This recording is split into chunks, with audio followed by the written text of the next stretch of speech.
Hey everyone, and welcome back. We're doing a deep dive today. Sounds exciting. It is. We're going to be looking at lead-acid batteries. Oh, interesting. Yeah, and we're going to be cracking open this book in search of energy storage Okay. to find out the history and significance of lead-acid batteries and, well, how they work. All the stuff you should really know. A technology that's been around for quite a while. It really has. Over a century. I mean, did you know the very first rechargeable battery ever was a lead-acid battery? I didn't know that. And guess what? They're still powering most cars on the road today. Wow, yeah. But there's a twist. Okay. Why are they being replaced in electric vehicles even though they've been used in the field for so long? Interesting question. Yeah, well, we're going to be uncovering all of that and more in this deep dive. I'm intrigued. Okay, so let's jump right in. Sounds good. So starting way back in 1859 with French physicist Gaston Plante and his groundbreaking invention, the world's first rechargeable battery. That's impressive. So what was it like? Well, it was remarkably simple. Hmm. I mean, just picture this. Two lead sheets, separated by rubber strips, roll into a spiral and immersed in a sulfuric acid bath. Wow. That sounds almost DIY. I know, right? Pretty incredible that something so simple could be so revolutionary. Absolutely. So this basic setup, ignited a revolution in energy storage. It did, but like any good origin story, there's always that level up moment, Right. And for the lead-acid battery, that moment came in 1881 with Camille Alphonse IV. Yeah, Ford took Plante's invention to a whole new level. How so? His big innovation was applying lead oxide paste to a lead grid to create a plate.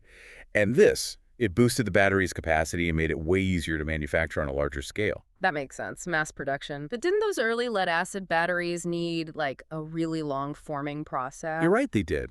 Like charging and discharging multiple times to get them to full capacity? Exactly, but for Ware's paste method, Yeah. cut that forming time down significantly. Wow, so that paved the way for, mass production and widespread adoption. Exactly. So thanks to Fair's innovation, these batteries went from, a lab experiment to powering the world. That's quite a journey. It is. And speaking of powering the world, those early uses were fascinating. Oh, I bet. Can you give us an example? Sure. Picture this. Train carriages lit up by lead-acid batteries while they're stopped at the station. Oh, that's cool. Right. Just a glimpse into how this technology started shaping everyday life. And I bet the military was all over this technology. Oh, absolutely. Especially during World War I. Makes sense, given the demanding conditions of war. Right. Communication is key, and vehicles need to be reliable. Yeah, I can see why lead-acid batteries would have been a game changer. They were. They powered communication equipment to ensure vital messages got through, and they powered vehicle starting systems. And that wartime reliability really solidified their reputation for tough applications. It did. Speaking of demanding environments, what about those sealed lead-acid batteries, the VRLA batteries? Oh yeah, those came out in the 1970s, right? Right. Those were a big deal because they were spill-proof and didn't need as much maintenance. Exactly. And then in 1985, we got another advancement, the AGM battery. AGM? It stands for Absorbent Glass Mat. These were designed for high vibration environments. Like military aircraft. Yep. Wow. It's incredible how these batteries have been powering so many innovations. They really have.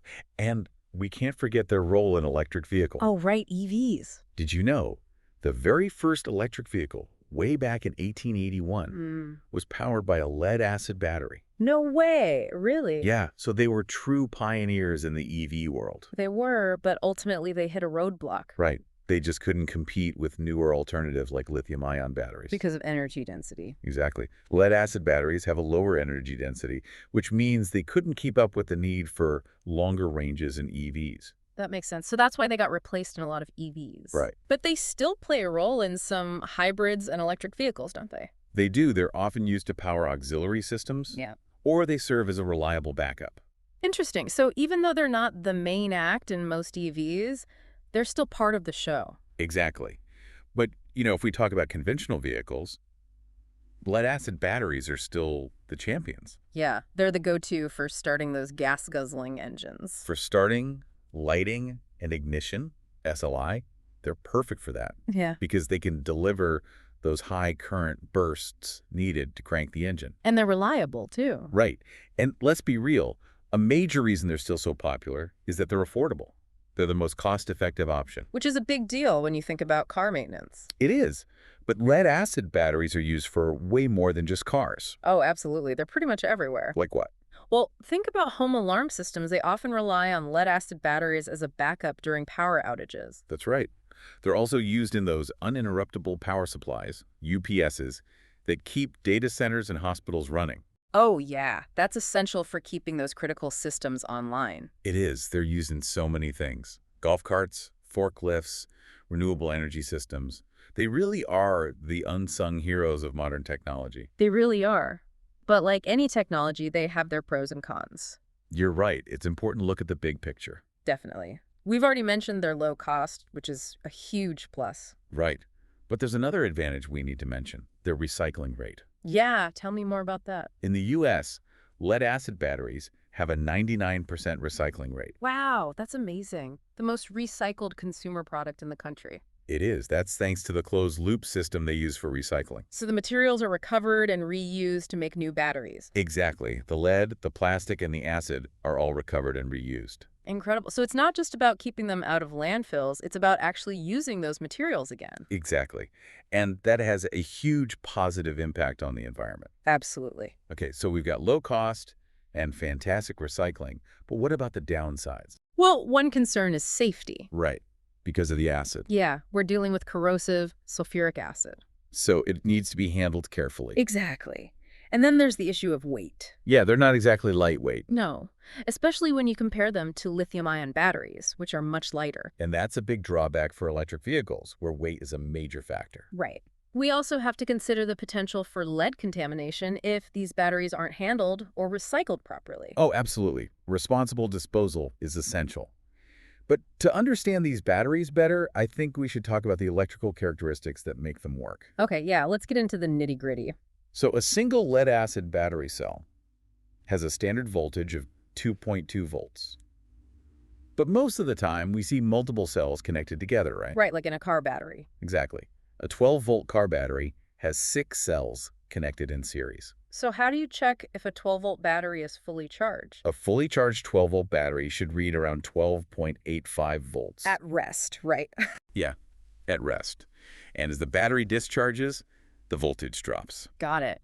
What about that peak current thing I've heard of? It has something to do with starting engines, doesn't it? You're thinking of cold cranking amps, or CCA. Oh, CCA, right. It measures how well a battery can deliver a short burst of high current, which is super important for starting engines, especially when it's cold outside. So the higher the CCA, the better the battery is at starting an engine in cold weather? Exactly. And then there's cycle life. Cycle life, what's that? It's basically how many times a battery can be charged and discharged before it wears out. Oh, I see, like its lifespan.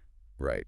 A typical lead-acid battery can handle around 200 to 500 cycles. But some can last much longer. Yeah, deep-cycle lead-acid batteries, they can handle over 1,000 cycles. And in industrial settings, some can last for up to 1,500 cycles or even more. Wow, they're like the marathon runners of the battery world. They are. But remember, real-world performance can vary depending on how you use and care for the battery. Yeah, that makes sense. Now, we mentioned energy density earlier and how it's a key difference between lead-acid and lithium-ion batteries. Right, lithium-ion batteries can store more energy in the same space. Exactly. Think of it this way. If you have 2 backpacks, one is lead-acid and the other is lithium-ion, they're the same size. But the lithium-ion backpack can hold way more stuff.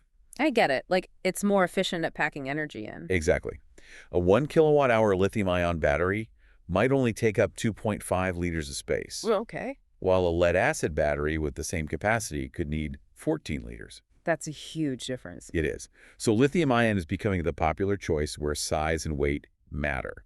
But before we crown lithium-ion as the ultimate winner, let's talk about the future of the lead-acid battery market. Okay. Is it shrinking because of all this competition? Actually, it's still growing. Really? Yep. As of 2024, it's estimated to be worth between $53.3 billion and $61.16 billion US dollars. Wow. What's driving that growth? While there's still a huge demand from the automotive sector, lead-acid batteries are still dominant for SLI applications. Yeah, that makes sense. And then there's the telecommunications industry, which uses them for backup power. Oh, right. And don't forget all those industrial applications we talked about earlier, like forklifts and renewable energy systems. So it's not just about cars anymore. Not at all.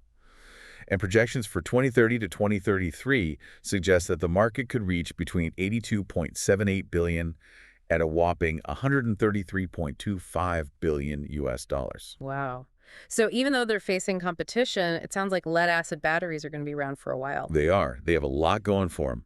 Reliability, cost-effectiveness, a well-established recycling infrastructure, and there's a lot of research and development going on to improve their performance and sustainability. That's great to hear. So even though they might be the underdog in some areas, they're not giving up without a fight. They're tough. They are.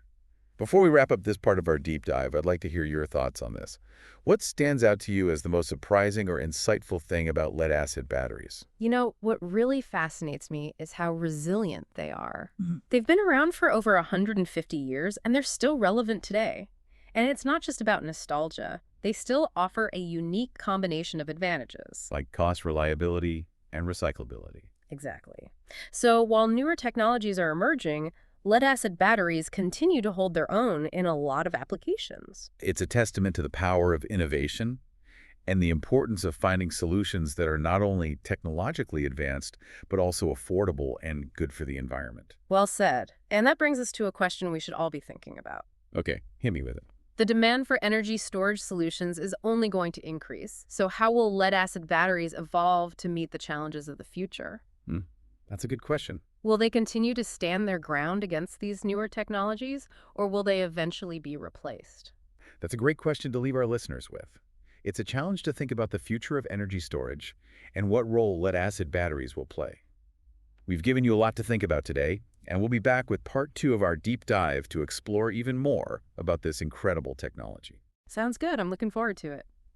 Welcome back to our deep dive on lead-acid batteries. I'm ready to pick up where we left off. We've already learned so much, but I know there's more to explore. Absolutely. There's a lot more to uncover. We were talking about how lead-acid batteries will evolve for future challenges. I'm really curious to hear more about that. We're going to get into that for sure. Great. But first, I think we should take a closer look at how these batteries actually work, on a fundamental level. Yeah, get into the nitty-gritty. Exactly. We touched on voltage, current, and cycle life, but what about the actual chemical reactions going on inside? Oh, right, like what's happening at the molecular level. It's like a hidden world of electrons and ions doing all the work to store and release energy. It's all about chemistry. So break it down for me. How does it work? Well, at its heart, a lead-acid battery is an electrochemical energy storage device. Okay. It converts chemical energy into electrical energy when it's discharging. And then it converts electrical energy back into chemical energy when it's charged. So it's like a two-way street for energy. Exactly. And the key players in this whole process are the electrodes and the electrolyte. Electrodes and electrolyte. Okay. In a lead-acid battery, the electrodes are made of lead and lead dioxide. Got it. And the electrolyte is a solution of sulfuric acid. Lead dioxide, and sulfuric acid. Sounds kind of intense. It is pretty powerful stuff. So what happens when you mix those ingredients together? That's where the magic happens. During discharge, when the battery is powering something, the lead electrode reacts with the sulfuric acid. Okay. This releases electrons and forms lead sulfate. Lead sulfate. At the same time, the lead dioxide electrode is also reacting with the sulfuric acid. So both electrodes are forming lead sulfate. Yep. And as this is happening, electrons flow from the lead electrode to the lead dioxide electrode through an external circuit. I see. That flow of electrons is what creates the electrical current that powers our devices. So that's how the battery discharges. What about when you recharge it? How does it reverse? When you charge the battery, you're applying an external voltage. Right. And that basically forces the chemical reactions to go in the opposite direction. Oh, interesting. The lead sulfate on both electrodes converts back into lead and lead dioxide. Okay. And the sulfuric acid is replenished. So it's like rewinding the chemical reaction, bringing the battery back to its starting point. Exactly. It's a really elegant system that's been working for over a century. It's amazing how something so fundamental relies on such a, seemingly simple chemical process. It is pretty amazing. But enough about the past. Let's jump into the future. Okay, the future of lead-acid batteries. What trends and innovations are shaping where this technology is going? Well, one area that's super exciting is the push for higher energy density. Right, because right now, lead-acid batteries lag behind lithium-ion in that department. They do. But researchers are working on new materials and designs to improve their energy density. So we might see lead-acid batteries that are lighter and smaller in the future. That's the goal. It would be a game changer for electric vehicles and portable electronics. It would. What else is on the horizon? Another trend is integrating advanced electronics and control systems into lead-acid batteries. Like smart batteries. Exactly.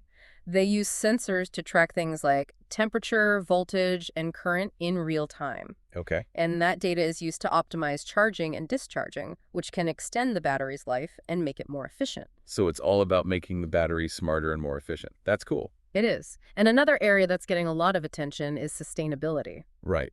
We talked about the recycling rate, which is already impressive. Hmm. But are there other ways to make them more environmentally friendly? Absolutely. There's a lot of research focused on developing more sustainable manufacturing processes. Okay, like what? Things like using less energy and water during production, minimizing waste, and coming up with new materials and recycling technologies that are even better for the environment. So it's about looking at the entire life cycle of the battery. Exactly. From cradle to grave. That's fantastic. It seems like the future of lead-acid batteries is full of potential. It is. And innovation is going to be key to unlocking that potential. Okay, so we've talked about the chemistry and the innovations, but I'm curious how all of this translates to real-world applications. How will these advancements actually change the way we use lead-acid batteries? Let's start with the automotive sector. Okay, cars and trucks. Will lead-acid batteries still be used in those? I think they'll definitely still have a place in the SLI market, starting, lighting, and ignition. Because of their low cost and reliability. Exactly. And their ability to provide those quick bursts of high current. Right. But we're also seeing a shift towards something called advanced lead-acid batteries. What are those? They're basically lead-acid batteries with design enhancements and new materials that make them perform even better. So they last longer. Yeah, some of them use carbon additives in the electrodes to improve conductivity and reduce sulfation. Which helps them last longer. Right, and others use absorbent glass mat separators, or AGM, to make them more resistant to vibrations and better at deep discharge. So they're tweaking the classic lead-acid formula to squeeze out more performance. That's a good way to put it. And these improvements are making them even more appealing for SLI applications, especially as vehicles get more advanced. Okay, that makes sense. Yeah. What about electric vehicles? Do you think lead-acid batteries could make a comeback in that market? It's possible, but it's unlikely that they'll become the main power source for most EVs. Because of the energy density issue. Yeah. But they could still be useful in specific segments of the EV market. Like what? Things like low-speed electric vehicles, like neighborhood electric vehicles or small delivery vans. Where cost and range are less important. Exactly. And they might also have a role to play in hybrid electric vehicles or HEVs. Don't those already use lead-acid batteries for their 12-volt electrical systems? They do, but there's growing interest in using them for mild hybrid systems, too. Mild hybrids. They use a small electric motor to help the gasoline engine, which improves fuel efficiency. So lead-acid batteries could be used for that. They could. They're already in those vehicles, and the infrastructure for making and recycling them is already there. It's just a matter of adapting the technology to this new use. So it's about finding the right fit for the technology. Exactly. So yeah, I don't think lead-acid batteries are going away anytime soon. Me neither. They're more versatile than I realized. They are. And beyond the automotive world, there are even more opportunities for them. Like what? Renewable energy storage is a big one. Right, because as we switch to solar and wind power, we need a way to store that energy. Exactly. And lead-acid batteries are already being used in grid-scale energy storage systems all over the world. Because they're reliable and relatively inexpensive. Right. And they're readily available, which makes them a practical choice for these large-scale projects. So they're helping us smooth out the ups and downs of renewable energy production. They are. And as the need for energy storage grows, we're going to see even more lead-acid batteries being used. For things like grid-scale systems and home energy storage, too. Exactly. I like to think of them as the unsung heroes of the clean energy transition. Me too. And it's not just about renewable energy, right? Right. They're also critical for providing backup power to places like hospitals, data centers, and telecommunications networks. So they keep those essential services running even during power outages. Exactly. They're reliable and cost-effective, and they can literally save lives in emergencies. It's amazing how a technology that's been around for so long can still be so important today. I know, it's really impressive. And I think it's important to remember that the future of lead-acid batteries isn't about clinging to the past. Right, it's not about resisting change. It's about taking a technology that has proven itself and finding ways to make it even better. I completely agree, and that's exactly what's happening. They've evolved so much already. They have. From powering those early electric vehicles to supporting renewable energy and keeping critical infrastructure running, they've come a long way. It's a story of resilience, adaptability, and constant improvement. It really is. And I'm excited to see what the future holds for lead-acid batteries. I think they'll continue to play a significant role in the world of energy. Me too. It's a fascinating technology with a lot to offer. Definitely. Well, I think we've covered a lot of ground in this part of our deep dive. We've talked about the chemistry, the innovations, and the future of lead-acid batteries. We have. It's been a really interesting discussion. It has. Now, before we move on to the last part of our exploration, I'd love to hear your thoughts. What have you found most surprising or insightful? What questions are you still thinking about? We encourage all of our listeners to share their thoughts with us on our website or social media. We'd love to keep the conversation going. And in the final part of our deep dive, we'll be talking about the environmental considerations, the economics, and the regulations that are shaping the future of this technology. It's a lot to cover, so stay tuned. And we're back for the final part of our deep dive into lead-acid batteries. Agree. We've gone through their history, the tech behind them, and even peeked into what the future holds. It's been quite a journey. It has. But there's one big thing we haven't really dug into yet, the environmental impact. Yeah, that's an important one. So let's talk about that. Lead-acid batteries have, well, it's a bit of a mixed bag when it comes to the environment. I can see that. On one hand, you have the materials they're made of. Lead and sulfuric acid. Right, and those can be risky if not handled carefully. For sure. But then there's the recycling rate. Oh, yeah, that's amazing. 99%. It really is a model for a circular economy, so it's kind of a balancing act. Trying to minimize the harm while maximizing the sustainability. That's a good way to put it. So let's start with the concerns. What are the big environmental worries with lead-acid batteries? Lead contamination is a major one. Right, because lead is toxic. Exactly, especially for kids. It can have serious health effects. Yeah, like affecting brain development. And leading to learning and behavior problems. So we have to be really careful to minimize lead exposure. Throughout the entire life of the battery. Right, from mining and making the batteries all the way to using them and getting rid of them. But there are a lot of regulations in place to control how these batteries are handled and recycled. That's good to hear. Yeah, they aim to prevent lead contamination and make sure these batteries are dealt with responsibly. It's a framework to reduce the risks. That makes sense.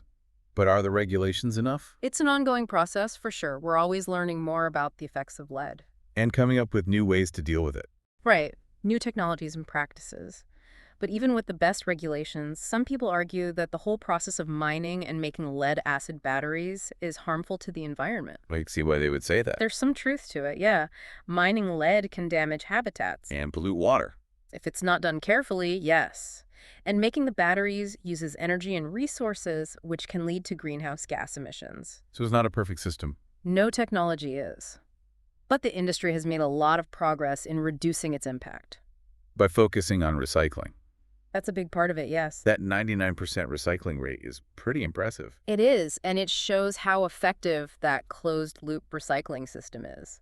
Can you walk us through how that works again? Sure. So when a lead-acid battery is done, it's taken to a recycling facility. Okay. Then they break it down and separate out the lead, plastic, and sulfuric acid. To reuse them. Exactly.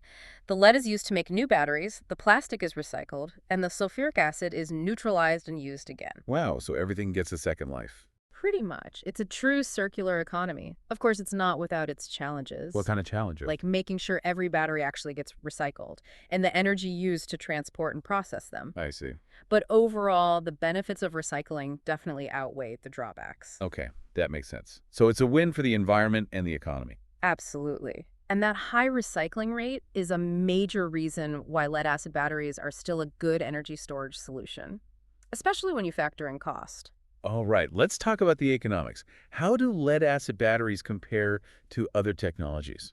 Well, one of their biggest advantages is their low cost. They're cheaper than lithium-ion batteries. Way cheaper. So even though they might not have the same energy density, the affordability makes them more attractive for a lot of uses. That's right. They're affordable for everyday people and businesses. And that can really help speed up the adoption of energy storage and contribute to a more sustainable energy future. That's a great point. But the cost of lead-acid batteries isn't fixed, right? No, the price of lead can go up and down. Because of supply and demand. Exactly. And things like global events and new technologies can affect the price too. So it's something to keep an eye on. What about the role of governments and regulations? How are they affecting the lead-acid battery industry? Governments are getting more involved for sure. Because they're realizing how important energy storage is. Exactly. For grid stability, supporting renewable energy, reducing emissions. So they're putting policies and regulations in place to encourage the development and use of energy storage. Like what kinds of policies? Some offer financial incentives like tax breaks or rebates to make energy storage systems more affordable. Interesting. Others are making it easier to get permits to install those systems. And some set targets for energy storage deployment, which gives companies more confidence to invest in this technology. So it's a combination of encouraging people and setting rules. Makes sense. It's a multi-pronged approach, and these policies are having a positive impact on the lead-acid battery industry. How? They're opening up new markets for lead-acid batteries, especially in the renewable energy and grid storage areas. Okay. And they're pushing innovation because companies have to come up with new and improved lead-acid battery technologies to meet the demands of these new markets. So government policies can really shape an entire industry. They can. And it shows how important it is for policymakers to support a sustainable energy future. Well said. So we've talked about the environmental challenges, the costs, and the regulations. It's been a really insightful look at the lead-acid battery industry. I agree. We've covered a lot of ground. And it's clear that even though they've been around for a long time, lead-acid batteries are still relevant today. Absolutely. They keep evolving and adapting to the needs of the world. And their future is tied to some really big trends. Like the move towards renewable energy, the increasing need for energy storage, and the push for sustainable technologies. It's going to be interesting to see how lead-acid batteries continue to fit into this changing landscape. I think so too. Well, that brings us to the end of our deep dive into lead-acid batteries. The end of the journey. But we hope this is just the beginning of your exploration. There's so much more to learn about this technology. And we encourage you to keep digging. We've included some resources in the show notes to help you get started. And we'd love to hear your thoughts.